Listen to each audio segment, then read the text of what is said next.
que el Señor les bendiga. Bueno que podemos participar juntos esta tarde y que podemos alabar junto al Señor. Pero quiero preguntarle algo, a ver si repetimos o me repiten. Era lo que, después de ese coro que habíamos cantado, que era lo que repetimos con el pastor al final. ¿Quiero qué? ¿Y qué más? Que ordenes y qué más. Mi caminar y que viva siempre tu voluntad. Y que viva siempre en tu voluntad. ¿Saben qué es interesante esto? Porque ordenar los pasos significa tomar decisiones. Ordenar los pasos significa reconocer que hay algo que estoy haciendo mal y empezar a planificar para arreglarlo, ¿no es cierto? Esta semana, no sé si todos están leyendo, espero que sí, los capítulos que estamos leyendo en la semana de Segunda Crónicas, y en una oportunidad ahí en un capítulo nos muestra, ¿no es cierto?, cómo un rey se humilla, pide perdón, decreta ayuno, alaba a Dios y obedece. Hay una secuencia de una tarea espectacular, digamos, extraordinaria, ¿no es cierto?, de cómo debe ser realmente el orden de nuestra vida. Así que yo quiero comenzar este año, aunque es a fin de enero, ¿no? Lo hacemos normalmente primera o segunda semana de enero, porque consideramos que tenemos una iglesia madura, una iglesia de personas que son grandes, que entienden la palabra, que tienen ya, ¿no es cierto?, un compromiso con Dios, y tal como estamos estudiando los temas, son discípulos de Jesús. Entonces, es un repaso lo que vamos a hacer, porque son lecciones que ustedes la conocen. Pero ¿por qué los repasamos en el mes de enero? Porque anhelamos que la iglesia no pierda la visión, no pierda la convicción, y que se dé cuenta que hay un año por el cual necesitamos trabajar y ser útiles. Y tú puedes ser útil. Así que quiero que prestes atención. Tal vez este tema ya otras veces lo toqué, ya hemos hablado, pero hoy quiero que lo tomes especialmente en atención, porque tenemos todo un año de desafíos, de proyectos, de necesidades, y solamente la unidad de la iglesia y el entender y ordenar nuestro camino nos va a permitir salir adelante. Antes de eso quiero ver un video. Voy a pedir a hermano Gabriel que nos pase este video.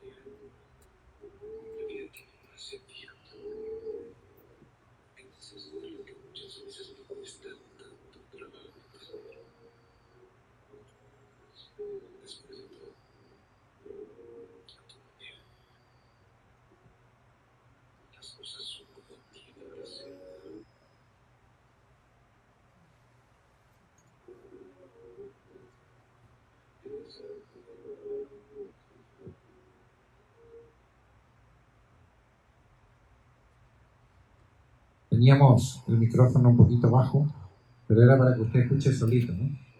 No se preocupe. Pero sí lo logró escuchar, ¿no? A tu manera, a la manera de Dios, ¿no es cierto? Y es lo que queremos, y ese es el tema que quiero tratar hoy.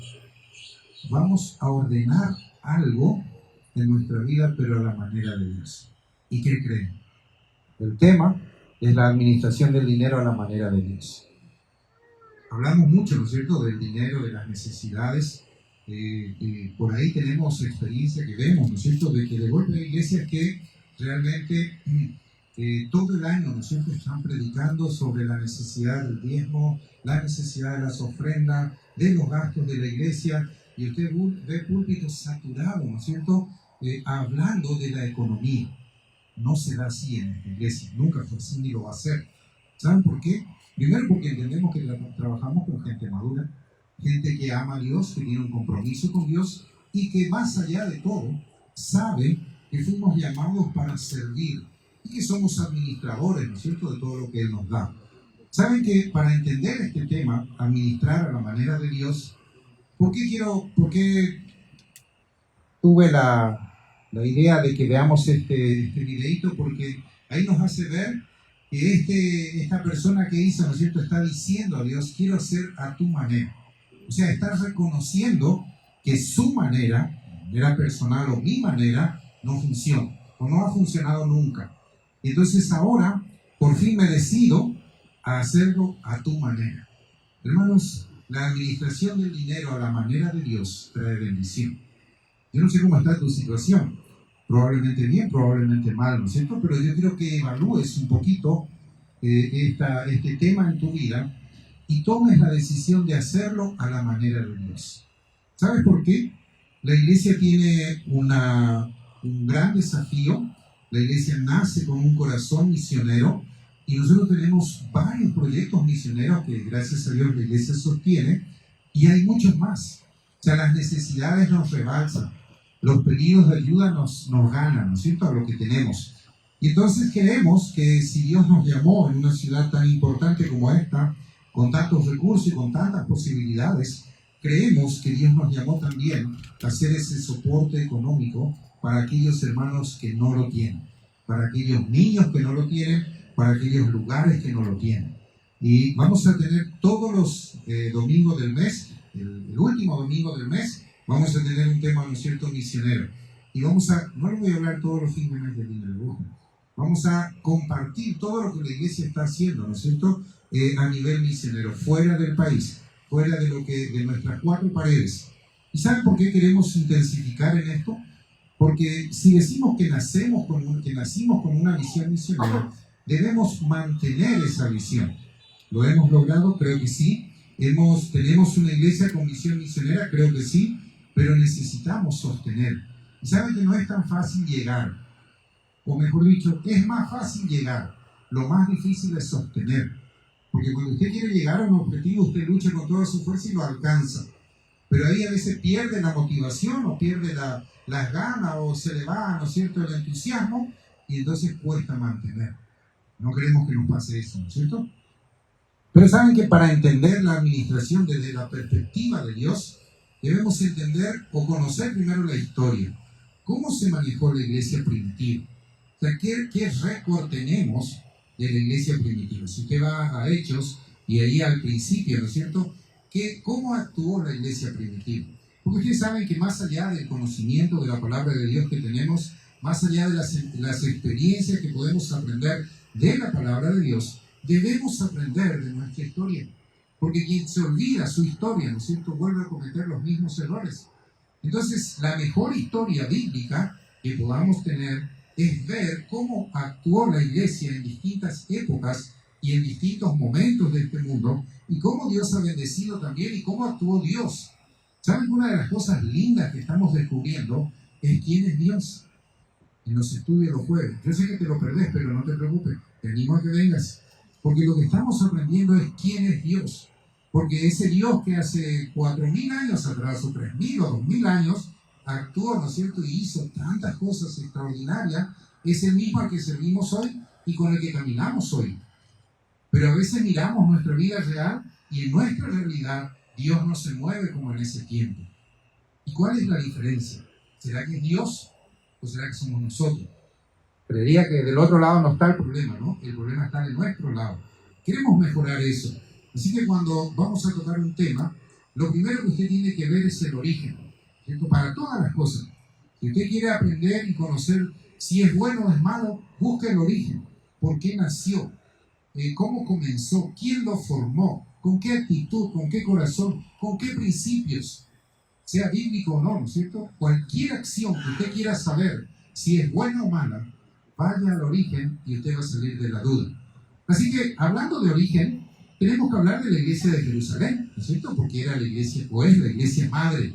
Allí nace, ¿no es cierto?, la iglesia del Señor. Ahí comienza esa obra extraordinaria de la manifestación extraordinaria de Dios. Y esa iglesia crece y prospera.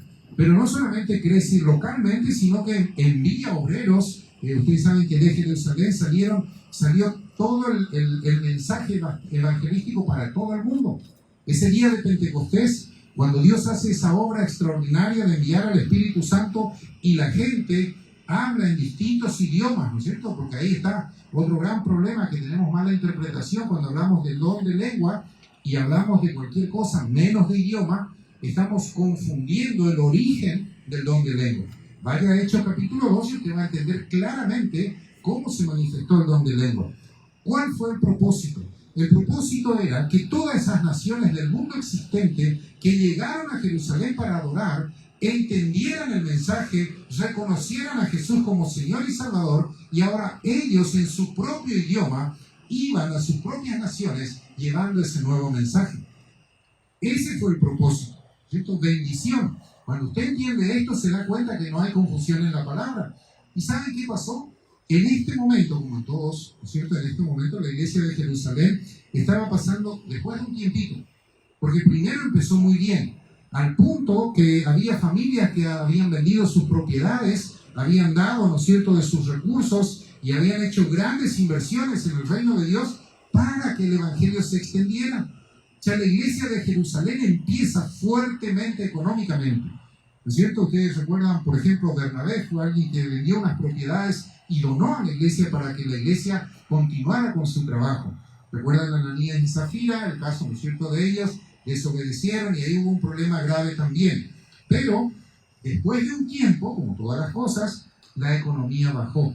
Y saben que había mucha persecución en ese tiempo históricamente. En ese tiempo, ¿no es cierto?, los cristianos eran muy perseguidos y aquellos seguidores de Jesús también. Y el gran problema es que este mundo actual de iglesia judía de Jerusalén era judía. Entonces las personas que entregaban su vida a Cristo eran personas que renunciaban a su identidad, a su cultura, a su patrimonio, a su trabajo, a la sociedad y a todos los privilegios que tenían. Es como hoy, vaya a un mundo musulmán y una persona que acepta al Señor en ese mundo, ¿no es cierto?, tiene que renunciar a todo.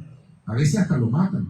Esa era la realidad que vivía la iglesia de Jerusalén. Entonces, ¿qué estaba pasando Jerusalén como iglesia madre? Aunque había hecho un buen trabajo de extender el evangelio, ¿no es cierto?, a todas las naciones, en ese momento estaban pasando hambre, había recursos agotados, había mucha discriminación por causa de Jesucristo, pero había también un aislamiento económico, porque Jerusalén no tenía salida al mar o salida comercial independiente, dependía de los vecinos, ¿no es cierto? En la producción agrícola dependía del norte, allá de los nazarenos, de toda aquella gente que estaba, ¿no es cierto?, en el campo. Jerusalén era una ciudad rica en ciencia, rica en capacidad, rica en todo lo que es preparación, pero económicamente dependía de los de afuera. Entonces, en este momento estaba pasando, ¿no es cierto?, una situación, la iglesia de Jerusalén estaba pasando una situación muy difícil. Y saben que hubo una reacción en cadena. Ustedes lo pueden leer ahí en el libro de Hechos. Estoy relatando historias del libro de Hechos. Saben que hubo una reacción en cadena. En primer lugar, la iglesia de Antioquía. Esta era una iglesia que había levantado muchos líderes. De ahí sale Pablo y Bernabé, ¿no es cierto?, para ir al primer viaje misionero. De ahí salen varios líderes. O sea que esta iglesia era característica de ella, era discipular y enviar. Después había otra iglesia, Macedonia. Era una iglesia, ahí en el estado de Macedonia había 3 iglesias, ¿cierto? Entre ellas estaba la iglesia de Tesalonicenses. En esa iglesia había mucha, o en esas iglesias había mucha pobreza. Allí no había recursos, allí no había medios, allí no había nada. En realidad, las iglesias de Macedonia, según 2 Corintios 8, era la iglesia más pobre que existía en aquel tiempo. Pero era una iglesia que había entendido el momento que estaban viviendo y resulta que toma una decisión de pedirle a los apóstoles la oportunidad de que ellos puedan ser parte de juntar una ofrenda y llevar a los hermanos de Jerusalén para apoyarles en su necesidad. Los apóstoles, fíjense qué interesante esto, estuve pensando, los apóstoles tal vez hasta por vergüenza o tal vez hasta por ver la realidad de los macedonios, no le pidieron ofrenda a ellos. La Biblia no dice que Pablo le pida a ellos. Al contrario, dice que ellos se dirigen a Pablo y le dicen, danos la oportunidad de servir en este ministerio. Danos la oportunidad de dar. Y empezaron a recoger una ofrenda para fortalecer a la iglesia de Jerusalén. Y después encontramos la otra iglesia que estuvimos estudiando hace unos días, la iglesia de Corinto, ¿no es cierto? Una iglesia bastante rebelde, bastante complicada. No sé si a algún pastor le encantaría aplicar con su resumen a esa iglesia. No estaba fácil tomar ahí la rienda, ¿no? Pero Pablo dijo en una oportunidad, déjame que yo llegue ahí y vamos a ver cómo resolvemos esto. Era grave la situación. Pero esta iglesia no reacciona positivamente, ¿no es cierto? Pero esta iglesia tiene que ser exhortada y llamada a la atención para cumplir con su obligación. O sea, todo este contexto que le estoy haciendo ver, llega a un punto de que Pablo y su equipo misionero aprovecha esta circunstancia crítica, este problema regional, ¿no es cierto?, si se quiere, en ese tiempo mundial, porque ese era el mundo en que se vivía. Pablo aprovecha para enseñar una verdad importante, que es justamente la administración del dinero en la vida del cristiano y en la vida de la iglesia también. Así que yo quiero tocar este tema contigo y quiero hacerte reflexionar en 2 o 3 cosas que son muy importantes. En primer lugar, vamos a leer 2 Corintios capítulo 8, versículo 1 al 6. 2 Corintios, el capítulo 8, el versículo 1 al 6. ¿Alguien con voz fuerte se anima a leer?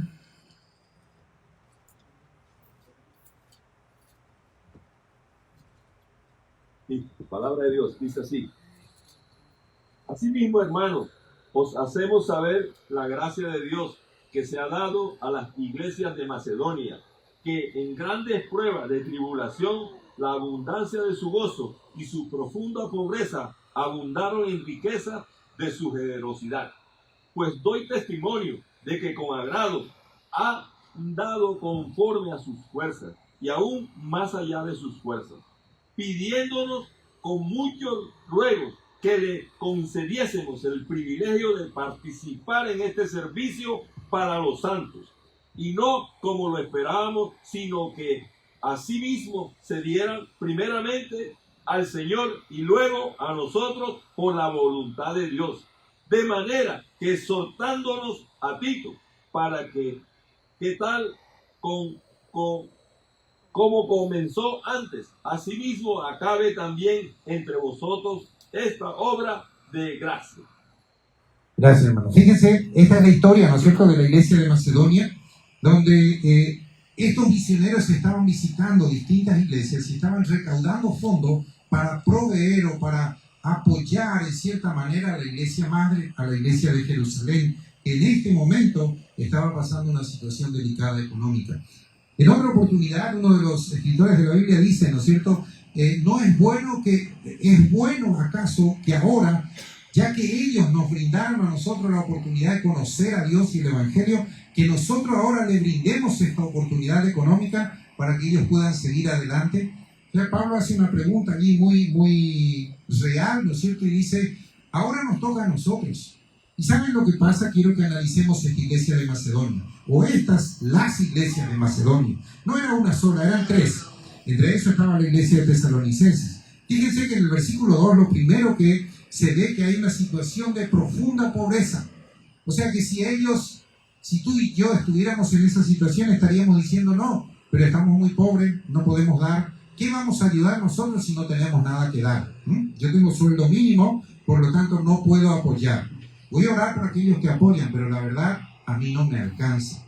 Eso hubiese sido la expresión de estos hermanos, pero ellos, dice el versículo 1, el versículo 3, dice, pues doy testimonio de que con agrado han dado conforme a sus fuerzas y aún más allá de sus fuerzas. ¿Qué hicieron ellos? Ellos entendieron que dar significa generosidad. Ellos entendieron que dar significa acción de gracia. Ellos entendieron que la cantidad no era importante. No era cuánto la iglesia de Macedonia podía dar, sino lo importante era que estaban con un corazón dispuesto a dar. Y ellos quisieron ser parte. Ellos no están diciendo, mira, nosotros vamos a resolver el problema, o con lo que nosotros damos, el problema se va a resolver. No. Ellos lo que hicieron es, nosotros queremos ser parte en este servicio.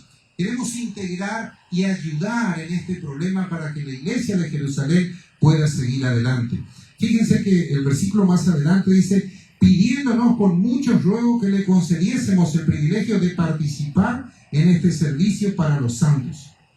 Ellos entendieron que su economía era parte del servicio a Dios. y que ellos dijeron, ¿no es cierto? Dice, con muchos ruegos le pidieron que le den el privilegio de participar. Tal como les comenté la otra vez, ¿no es cierto?, en un mensaje que había dado, cuando una ancianita misionera en África, una ancianita le dio una ofrenda, ¿no es cierto?, al misionero americano, con todos los recursos, que no le faltaba nada. Al ver que esta ancianita era tan pobre, tan humilde, y le traía esa ofrenda, le dijo, no puedo aceptar eso de parte suya. Jamás aceptaría eso. Y ella le dijo, no, usted debe aceptar, porque no es usted el que necesita, soy yo el que necesito. O sea, ella tenía muy claro, ¿no es cierto?, lo que ella necesitaba dar y lo que significaba para su corazón y para su actitud dar a Dios. Ella estaba confiando en una promesa.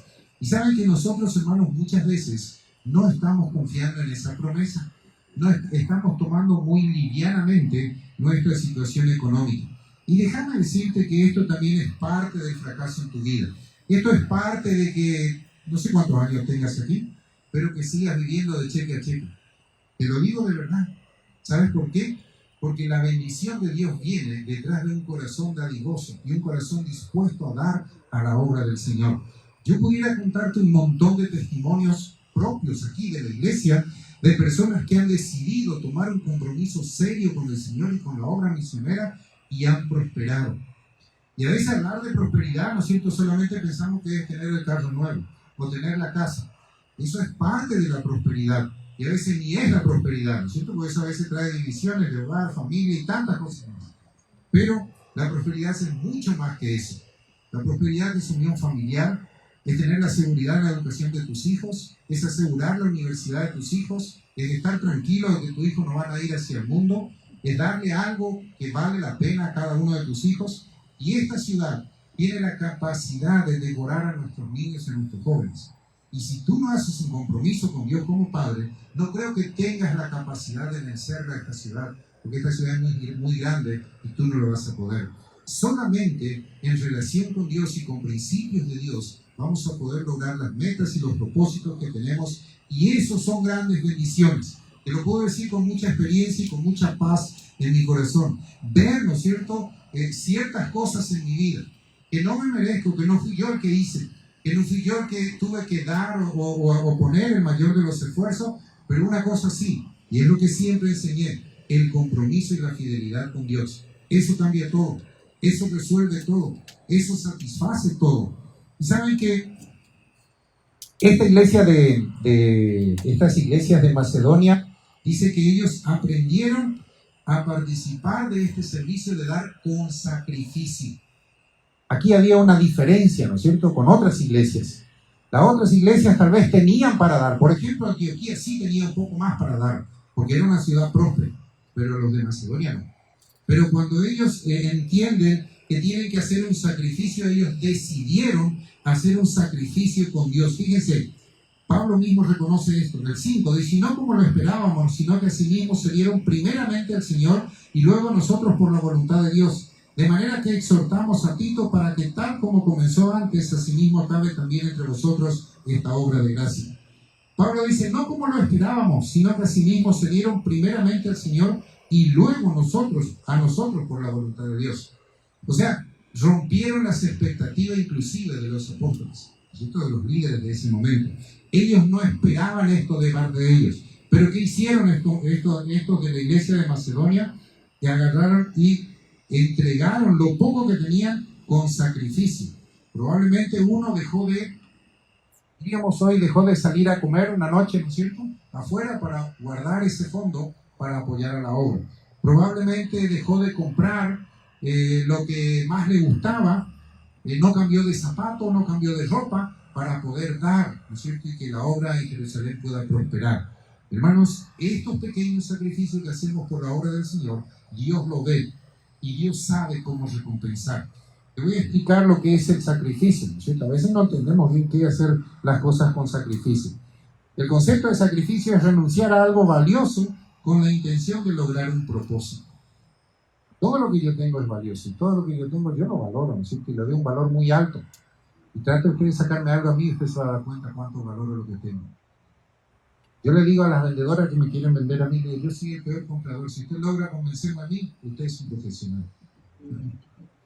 Es más, yo le contrato para mi trabajo. Y le cuento que no logra, ¿no? Hermanos, tenemos que aprender a sacrificarnos por el Señor. ¿Qué significa esto? Dar algo valioso, entregar lo que consideramos que es valioso para nosotros, pero estamos con el propósito, ¿no es cierto? Estamos con la mentalidad y la convicción de que estamos logrando un propósito. ¿Cuál es el propósito? Extender el reino de Dios, apoyar la obra misionera, levantar un comedor, tal vez sostener a una misionera allá al otro lado del mundo, o tantas otras cosas que hay necesidad. Tal vez proveer para aquellos en mi propio país o en mi propio hogar, allá en mi país, que muchas veces también nos olvidamos, ¿no es cierto? Y otras tantas cosas. Hermanos, este es un privilegio. Debemos entender que servir en la parte económica es un privilegio de parte de Dios. Pero cuando lo hacemos con disciplina, cuando lo hacemos con responsabilidad, hay algo que Dios tiene muy presente. Que Dios, este es un servicio que trae recompensa. Y recompensas reales, no son recompensas ficticias. No son recompensas para el más allá, para cuando Él venga y ahí te voy a dar la recompensa. No. La recompensa, cuando tú te decides comprometerte con la obra del Señor y ser fiel al Señor, Él te lo va a dar en esta vida. Va a ser inmediata. Y la Biblia habla de esto. Fíjense que la Biblia habla de abundancia. Ahí mismo en el capítulo 9 de 2 Corintios, el versículo 6 dice: pero os digo, el que siembra escasamente también segará escasamente, y el que siembra generosamente, generosamente también segará. Cada uno ve como propuso en su corazón, no con tristeza ni por necesidad, porque Dios ama al dador alegre. Y poderoso es Dios para hacer que abunde en vosotros toda gracia, a fin de que teniendo siempre todas las cosas, todo lo suficiente, abundéis para toda buena obra. ¿Qué dice la palabra de Dios aquí? Que Él nos va a proveer en base a lo que nosotros sembramos. Yo no sé cómo tú entiendes este tema de la siembra. Está muy mal enseñado este tema también. Siembra respeto y recibirás respeto. Siembra honra y recibirás honra. Todo lo que tú quieras recibir, empieza a sembrar. Dale a los demás. Siembra amor y recibirás amor. Siembra discordia y recibirás discordia, ¿no? Siembra mal genio y recibirás también mal genio. Hay una ley que es natural, que es de la siembra y la cosecha, en todas las áreas de nuestra vida. Y tienes que aprender a sembrar, ¿no es cierto? Y cuando yo aprendo a sembrar correctamente, económicamente en el reino de Dios, entonces voy a cosechar también, tal como dice dice, el que siembra escasamente, segará escasamente, pero el que siembra generosamente, generosamente también segará. Y saben que allí más adelante, en el versículo 13 y 14, hay una verdad muy interesante. ¿Vas a recibir la bendición de Dios? Definitivamente que sí. Porque tenemos toda una materia escrita sobre lo que es la abundancia. Dedicamos horas para enseñar esto, ¿no es cierto? Y no alcanza el tiempo para mirar la palabra de Dios de cuántas promesas de bendición tenemos. Pero antes de esas promesas, tenemos que tener un compromiso, ¿no es cierto? Y una realidad de entrega de nuestra economía al Señor. Hay algo interesante que descubrí también. Y te quiero preguntar, ¿cuántas personas, pensá un poquito ahí, cuántas personas oran por ti? Ponte a pensar, ¿cuántas personas oran por ti? Y bueno, tú tal vez me dices, oh no, gracias a Dios yo tengo un pastor, no, tengo 2, hay 3. Y ellos oran por nosotros, estamos contentos. Tenemos 3 pastores que oran por nosotros. Y tenemos la iglesia también que ora por nosotros. Pero fíjense el resultado de tener un corazón generoso. Cuando tú empiezas a dar más allá de los límites, el versículo 13 y 14 nos da una linda experiencia. Dice, pues por la experiencia de esta administración glorifican a Dios por la obediencia que profesáis al Evangelio de Cristo y por la liberalidad de vuestra contribución para ellos y para todos. Asimismo en la oración de ellos por vosotros, a quienes aman a causa de la superabundante gracia de Dios en vosotros. Pablo le está diciendo a esta iglesia, fíjense, ustedes no se dan cuenta, pero esa ofrenda que ustedes mandaron a todas estas iglesias necesitadas ha producido que todas estas iglesias estén orando ahora por ustedes. Ahora esas iglesias se toman el trabajo, ¿no es cierto?, de orar por tu vida, por tu economía, por tu familia, para que te vaya bien, porque tú eres el soporte económico para ese ministerio. Entonces, ¿cómo vamos a levantar un mundo de personas que oren por nosotros? Con un corazón generoso, simplemente sembrando, Saben que nosotros, gracias a Dios, como iglesia, tenemos un montón de iglesias que oran por nosotros. Y que hablamos de golpe con sus pastores y estamos orando por ustedes. Siempre le tenemos en cuenta. ¿Por qué? Porque la iglesia ha entendido que debemos tener un corazón generoso. Y eso crea, ¿no es cierto?, una cadena de oración que tú ni te imaginas. Pero es una fuerza poderosa que hay un grupo que tú sin saber están orando por tu bendición, por tu seguridad y por tantas cosas que puedas pasar. Hay cosas que ni te das cuenta, hay cosas que como iglesia ni nos damos cuenta, pero en realidad es el resultado de la oración de tantos hermanos, ¿no es cierto?, que hemos servido en algún momento y que hoy nos tienen en sus oraciones. Si tú eres parte de un proyecto misionero, créeme que ese misionero todos los días va a orar por ti, porque sin ese apoyo que tú le puedas brindar, él o ella en aquel lugar no puede sostener su ministerio. ¿Te das cuenta cómo una cosa trae a la otra? Por eso la Biblia habla de abundancia. La Biblia habla, ¿no es cierto?, de que realmente podemos vivir en abundancia. A veces no en abundancia de dólares, ¿no es cierto?, pero en abundancia de seguridad, de falta de temor, de confianza, en abundancia de fe. Eso es mucho más que el dinero. Es mucho más que una cuenta bancaria. Porque cuando hay una necesidad y tú tienes la fe suficiente y te puedes acercar con confianza y con seguridad a Dios a pedirle algo, créeme que Dios te va a contestar. Y eso vale más que tener, ¿no es cierto?, una cuenta de banco ahí de reserva. Mucho más. Saben que la manera en que damos, este es el grave problema a veces. Estuve pensando, pudiéramos leer muchos pasajes de cómo debemos dar, ¿no es cierto? Pero yo voy a ser bien sencillo para que podamos entender. Y los pasajes los leímos muchas veces. Pero la Biblia habla del diezmo. Y el diezmo habla antes que Abraham inclusive, ¿no es cierto? Abraham le dieron el diezmo antes que la ley existiera inclusive. Y a veces pensamos, el diezmo es ley. No, no es ley. Se usó en el tiempo de la ley, sí, pero no es ley. ¿Saben lo que es, en otras palabras, para que usted me entienda bien, ¿saben lo que es el 10%? Es el recordatorio de Dios, de la gracia de Dios hacia nuestra vida y hacia las bendiciones nuestras. ¿Y saben por qué se dio un monto? Porque mucho estuve pensando, ¿por qué se le ocurrió a Dios pedir el 10 o decir, exigir en el tiempo de la ley el 10%, ¿no es cierto? Y uno no puede encontrar ninguna respuesta. Pero al final, cuando uno analiza todo, uno se da cuenta. Cuando uno empieza a entender el propósito de Dios y el corazón de Dios y el amor que Dios tiene con el ser humano, Dios hizo esto, ¿sabe por qué? Porque Él sabe que tú y yo somos olvidadizos. Que hoy le prometo dar a Dios toda mi vida y mañana ya me olvido. Como estaba pasando el río Bravo, pues le dije a Dios que le iba a servir toda la vida. Nunca más me iba a olvidar de Él si me dejaba pasar. Y pasé y llegué aquí y me olvidé. Dios sabe tu debilidad y la mía. ¿Cuántas veces te prometí algo y me olvidé? ¿Cuántas veces? ¿No es cierto? Muchas veces. Y Dios, como nos conoce, Él nos dio un parámetro para que tomemos en cuenta. Pero ese 10% no es obligación. ¿No es cierto? La Biblia lo habla. Dice 1 Corintios, y Corintios habla mucho de esto porque Pablo aprovecha para enseñarle a la iglesia de Corintios esta verdad. Y le dice, ¿no es cierto? El primer día de la semana, dice, cada uno, de acuerdo a lo que haya prosperado, aparte algo. No dice el 10, ¿no es cierto? Aparte algo. Pero en el Antiguo Testamento Dios da como referencia el 10% para que el hombre tenga una administración sana, concreta y ordenada. Si Dios no daba ese porcentaje, imagínese lo que iba a hacer el pueblo de Israel. Un desastre iba a ser la economía, ¿cierto? No iba a haber un parámetro cómo medir. Entonces, dentro de la administración de Dios, Dios decide dar un porcentaje para que tomemos como base, ¿no es cierto? Y ahora yo pregunto, si en el tiempo de la ley, en el tiempo del Antiguo Testamento, ¿no es cierto?, el 10% era un parámetro que Dios le dio al pueblo para que ellos entendieran que esa parte era de Él. Y más, en el Antiguo Testamento el diezmo era de Dios, no era del pueblo, tenía que darle a Dios porque era de Dios. ¿Cuánto más debemos nosotros entender que ese porcentaje tiene el mismo valor o debe tener valor en el tiempo de la gracia? Que ahora ya Él me salvó, me dio la libertad, me dio todo, ¿no es cierto? Y me dice, ahora tú eres un administrador, nada, no me quedo. El Señor es como que te dijera, yo no me quedo con nada, te doy todo. Ahora tú decides quedarme a mí. Está en tu corazón lo que tú me quieres dar.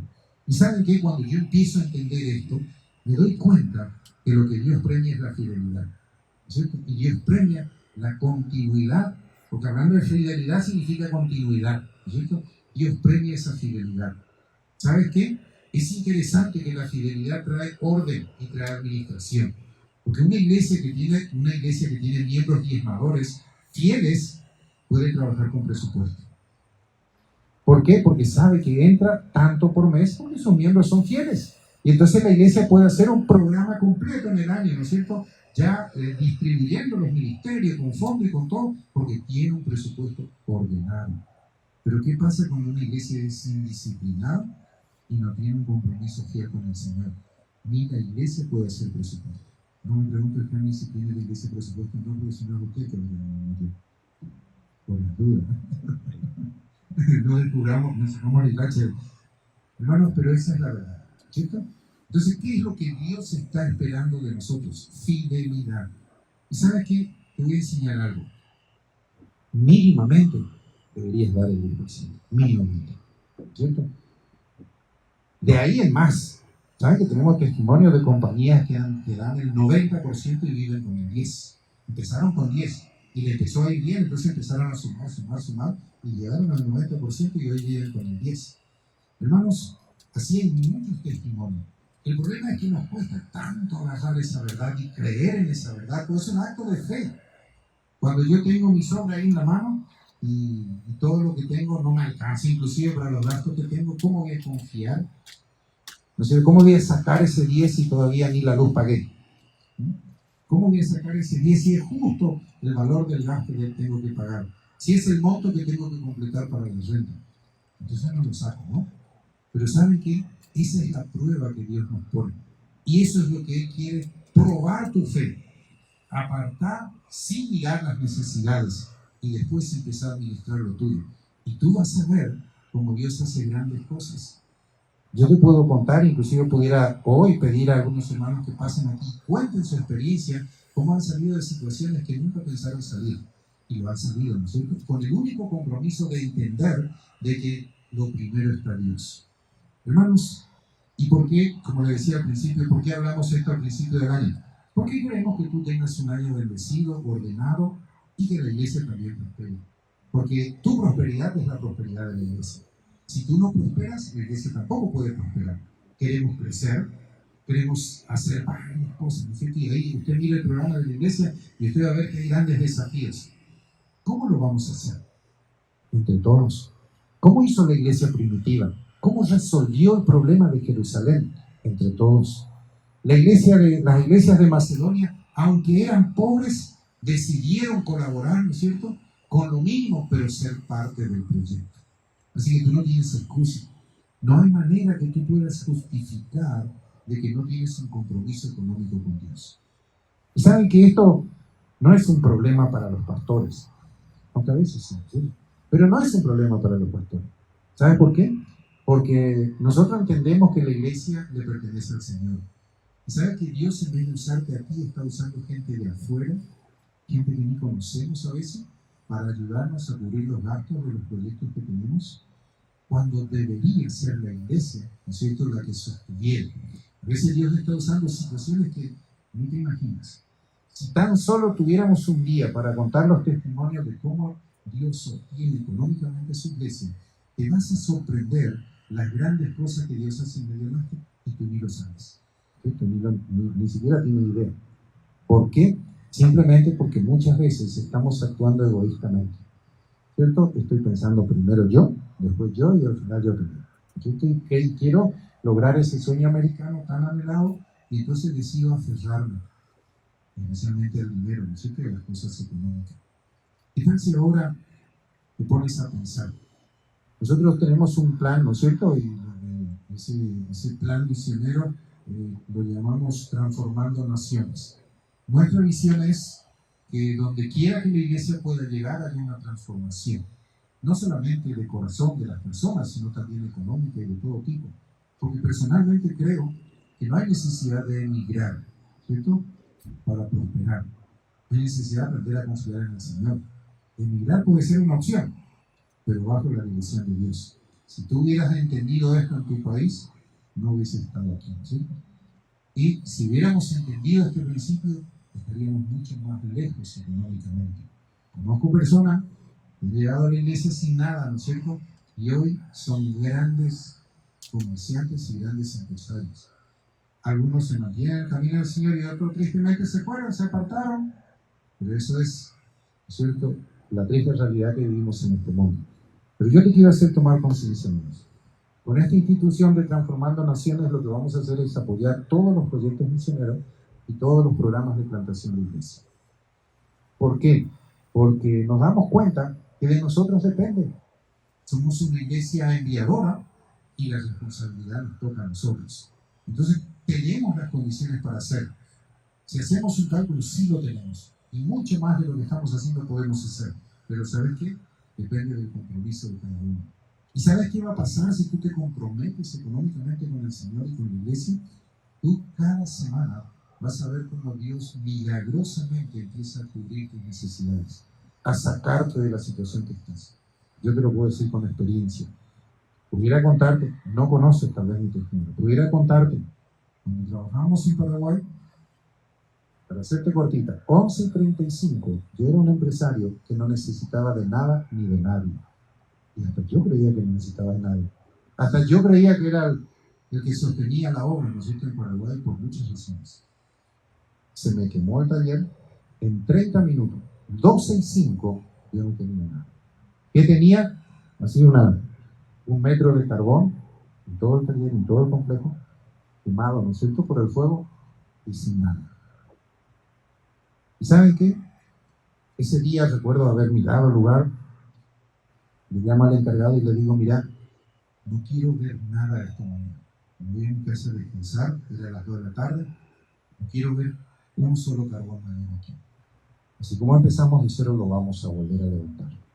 Porque empecé de cero. Y vengo al otro día y estaba limpio, no tanto, pero estaba limpio y volvimos. ¿Listo? Y volvimos a levantar. Y tuve una segunda experiencia después, de la misma manera, donde nuestro negocio otra vez tuvo una pérdida grandísima, y ahí recién yo pude reaccionar. ¿Cierto? Es como, Señor, pero aquí hay algo, ¿no? No puede ser, ¿no?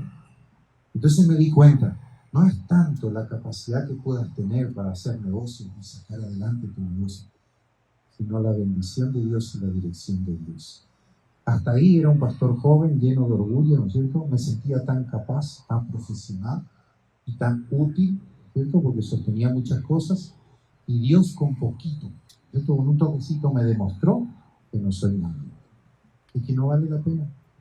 Y entonces ahí fue cuando cambié mi corazón y tuve que pasar eso para aprender a entender de que Dios es el dueño de todas las cosas. Hoy he aprendido de que Dios es el dueño de todo. Puedo tener mucho, puedo tener poco, como dijo Pablo, pero me costó lágrimas aprender eso, ¿no es cierto? No vale la pena pasar a veces por esas experiencias para aprender de que a Dios le pertenece todo. Yo te quiero animar. Nosotros vamos a largamos ya un plan, ¿no es cierto? Siempre lo hemos tenido, pero no lo hemos hecho muy fuerte. El plan es así. Cada proyecto que tenemos, por ejemplo, vamos a hablar del proyecto tal vez en Venezuela o en África, tiene un presupuesto. Y la idea es que tú seas parte de ese proyecto misionero. No tocando tus diezmos, tus ofrendas, eso dale al Señor, tráelo aquí a la iglesia. Que tú tengas un compromiso de fe. Por ejemplo, $20 para un proyecto, para un comedor de niños tal vez en África, o $20 para un comedor de niños tal vez en Venezuela, y que tú tengas un compromiso honesto, ¿cierto? Yo voy a dar $20 todos los meses para ese comedor, y vas a hacer un compromiso por un año. Esto le vamos a llamar promesa de fe, ¿cierto? Que lo vamos a hacer por un año. Y saben que como si Dios hizo con nosotros esto de que tuvo que darnos un 10% para recordarnos que tenemos que ser fieles, ¿no es cierto? Nosotros entendimos esto y por eso escogimos una secretaria que nos va a ayudar con esto.